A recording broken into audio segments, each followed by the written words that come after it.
team and I, we support local programming in the countries across the region, local projects on climate change mitigation, climate change adaptation, and various other environment issues.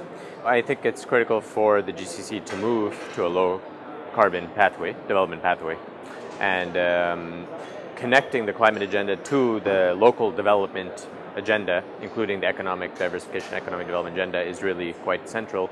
And I think it's now at the top of the radar or top of the agenda in the Gulf. The GCC has some of the world's highest domestic energy consumption growth rates. As the economy diversifies, it also increases local energy consumption for industry, for various forms of diversification.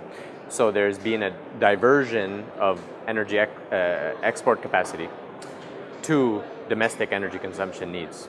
And this is therefore a challenge for the sustainability of the current development model in some countries in the GCC. So it's quite important then to expand renewable energy efficiency to meet growing domestic energy consumption that saves capacity for energy exports, for the development benefits for future generations, health and education and social systems in the Gulf, which are based significantly on oil export revenues. It also, of course, reduces per capita GHG footprints in the Gulf countries, which are some of the highest in the world. So it's really a triple win, as we say, economic, social, and environmental triple win by going green in the Gulf, in the GCC. So there's quite a significant increase of the youth energy towards addressing issues like climate change. There's, I think, a surge of interest by the youth to really engage in this issue as global citizens. And I think that this is also an opportunity for innovation.